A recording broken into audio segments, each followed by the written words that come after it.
क्या खेल जगत के पास पैसा नहीं है या फिर कोई काम करने का दिल नहीं करता किसी का? ये आपको आइए मैं दिखाता हूँ। ये स्टेडियम है, ये सन 1987 में बनाया गया स्टेडियम है, जिस टाइम में क्या करीब 20 लाख रुपए के बजट से बना था 1987 में, याद रखिएगा दोस्तों। और इसका फिर दूसरा रिनोवेशन हुआ जबकि 2024 मधुबनी जिला के मधुबनी शहर में प्रस्तावित स्टेडियम का नामांकन राजकुमार महासेठ स्टेडियम करे। खेल जगत के पास पैसा नहीं है या फिर कोई काम करने का दिल नहीं करता किसी का? ये आपको आइए मैं दिखाता हूँ। ये स्टेडियम है, ये सन 1987 में बनाया गया स्टेडियम है, जिस टाइम में क्या करीब 20 लाख रुपए के बजट से बना था 1987 में, याद रखिएगा दोस्तों। और इसका फिर दूसरा रिनोवेशन हुआ जबकि 2024 में, और 20.37 करोड़ रुपया सेक्शन हुआ। बनेगा कब? नवंबर 2024 में हुआ। आज अक्टूबर मतलब 10वां महीना 2025 चल रहा है, तो कितना दिन हो गया? करीब 11 महीना हो गया। 11 अगर प्राइवेट काम होता इस स्टेडियम का तो फिर 11 महीने में तकरीबन मुझे लगता है कि ये भव्य बिल्डिंग बन चुका होता। और ये स्टेडियम का अभी तक देखिए बुरा हाल है, और क्या अभी काम भी हमारे हिसाब से ढंग से शुरू नहीं किया गया है।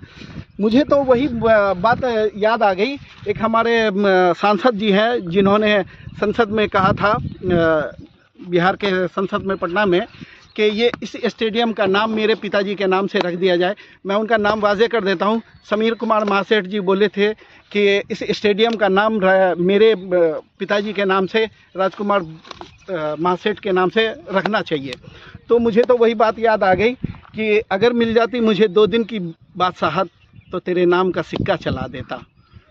तो वही हुआ कि आज वो सांसद थे, उन्होंने इस बात को आवाज़ उठाया कि हमारे स्टेडियम का नाम, मधुबनी स्टेडियम का नाम हमारे पिताजी के नाम पे रख दिया जाए।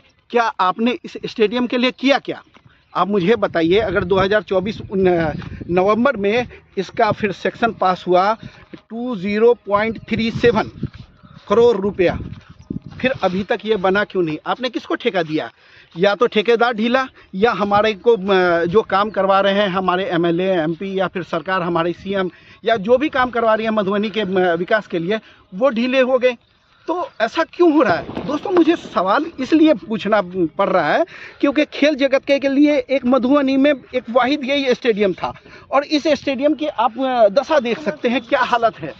आप खुद इस बात को सोचिए कि क्या हमारी इतनी भी औकात नहीं कि हमारे मधुबनी शहर में एक स्टेडियम अच्छा खासा हो खेलने के लिए, किसी भी बच्चे को क्रिकेट खेलने के लिए या फुटबॉल खेलने के लिए, कुछ भी करने के लिए एक वाहिद ये स्टेडियम था, और आज हमारे पास वो भी नहीं है। और आज देख सकते हैं कि किस तरह से काम चल रहा है। और काम राजकुमार महासेठ स्टेडियम करे। माननीय मंत्री खेल विभाग महोदय, नींद से क्या सिकवा जो मुझे आती नहीं रात भर, नींद से क्या सिकवा जो मुझे आती नहीं रात भर, कसूर तो उस चेहरे का है जिसे भुलाना मुश्किल है। तो उसी तरह मेरे साथ है बॉस।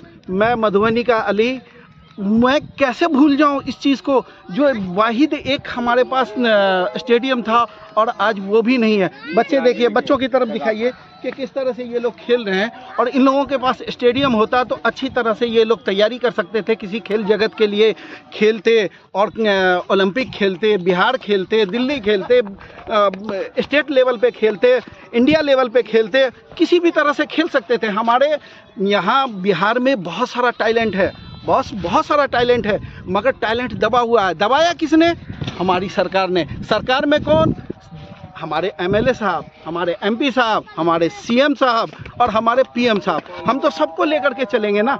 अगर बिहार विकास में हमारे सीएम का हाथ नहीं बढ़ेगा, या उसको काम हमारे पीएम साहब, एमपी साहब नहीं करवाएंगे, या एमएलए साहब नहीं करवाएंगे, तो हमारा काम करवाएगा कौन? हम तो सिर्फ जनता है बॉस, एक वोट के मालिक हैं। हम सिर्फ वोट दे करके लोगों को चुनते हैं, और चुन कर करके हम संसद तक भेजते हैं, दिल्ली भेजते हैं, पटना भेजते हैं, मगर हमें मिलता क्या है?